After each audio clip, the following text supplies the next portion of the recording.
دورال أمريكا كما سدي في دبشان كتابة فرجوكم بوي أبصر دم خلاص بوي خلاص السلام عليكم وعليكم السلام أنا ورحمة الله أبو وبركاته. ديفا ماجين نمو كينج وليف تريدينج كينج جتشو دام بريزا دابت خينياس فولو كودا بيجي نابوتو بيجي غرغارتاتي بيجي نمونت فيدوان ديف دفا فولو كودا جنونتون استوديو سيغني نبلينان يرو تك زمانو انت قسم موت الرغاساتي أبصر اللي موت الرغاسي أحمد دين موت الرغاسيتي Congratulations.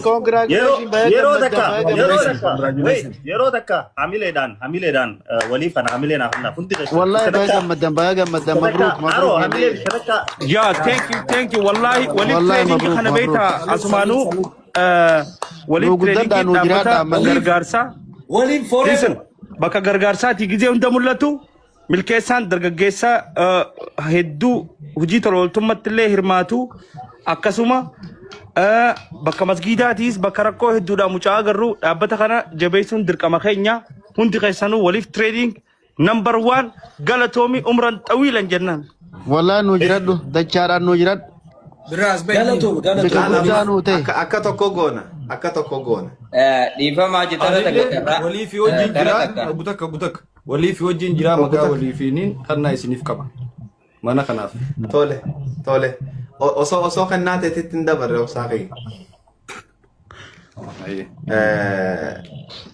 akkuma jenne sanitti waliif injifatee jira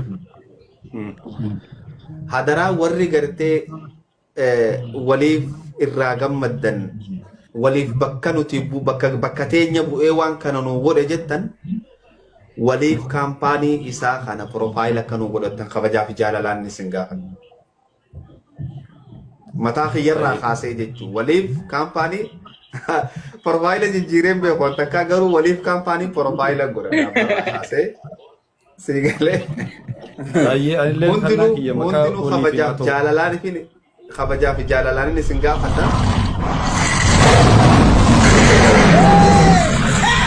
أبصر كأنه نوجرد والله أصله نوجرد هم تكسرون نوجرد أقلتهم هذا أبصر كأنه نوجرد والله يبوي نملة يبوي شرات يا نكمل obsaan yeroo hunda obsuma inni dhiira والله نوجرد والله جراد akki goono warri gartee waliif injifachuu irratti gammaddan waan inni isin injii kabajaa fi jaalalaan maammee oroo duruu naa godhate waliif profaayila isaa namuu gannaa darbadhaa hadara kabajaa fi jaalalaan ummata kana waan jennuun hin beeynu profaayila namuu irra naa kaayyadhaa hanga dandeessan deemaanii waaniin kaampaaniin waliif keenya nuti waaniin irraanfadhee jira ustaas dhiifamaa jireefu waliif dhaabbata keenya hojii isaa piroodaaktii isaa hin ibsine hojuma inni hojjetu ibsine waliif maaliin waan kana godhaa yoo jettan waliif tireedingi dhaabbanni keenya eega hundeeffame yeroo gabaabaa keessatti galii hojii mataa isaa akka waliif tireedingiin MKL waliif tireeding maashinoota adda addaa gurguruu fi kireessuu daandii suphuu fi meeshaalee ijaarsaa dhiyeessuu takkaffaa gurgurtaa konkolaataa adda addaa lammaffaa maashinarii ijaarsaa gurguruu fi kireessuu daandii suphuu fi hojii ijaarsaa daandii gurguddaa fi xixiqqaa suphuu daandii haaraa ijaaruu Itoophiyaa guutuu keessatti hojiiwwan koonistiraakshiniidhaan wal qabatu hojjechuu irratti argama. Oomishaalee qonnaa gara alaa erguu fi oilseed gara biyyoota addunyaa garaagaraa erguu keessatti shoora olaanaa taphata. Waliif tireedingiin hojii isaa kanarraa waan argatuun tirfii argatuun tolooltummaa fi wantoota babbareedaa akkanaa kana kan hojjetu yoo ta'u waliif tireedingii dhaabbata guddaa kana cinaa dhaabbachuudhaan namuu jajjabeessaa isiniin jenna galatooma. Gaafin qaba waliif kaampaaniidhaaf gaafin qaba. Waliif kaampaaniin makiinaa eelaan qotan ni qabaa? Ni qaba. Aboo anis eela tokkoon qotachuu barbaada achumaanuu haa waliif keenya naqunnama eela naa qottani.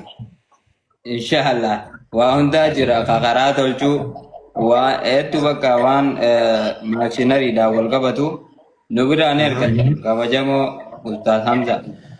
Ooyiruu teenya keessatti eela qotee bishaan akkaan itti fayyadamu naa godhuu ni danda'ami. Ni obaafatta daaga gadii santimaantiin kee qawwa gogeessan hunda. Dureessa addunyaa si haa godhu jiin istuudiyoo baadiyyaa dureessa Itoophiyaa qofaa mi dureessa addunyaa Anumaa asit duruu na fure laala anumaa duruu asit. Wallahi. Wallahi duruu asit na fure gala. Namu waan itti dhaabbate gaafatu jira. Waliif trading karaa ooyiruu jimaa bareedduutti nama ni baasa. Hai karaa jimaa ooyiruu bareedduutti. Diidoo teeta waliisan si keessa jimaa markoo baran raabbisan zammaan otifaan ni beeyda. Kattitaa si keessa. Fayyaan adee. Amma duraa Hundi keenya kanaafuu filannoo keenya waliif trading haa ta'u.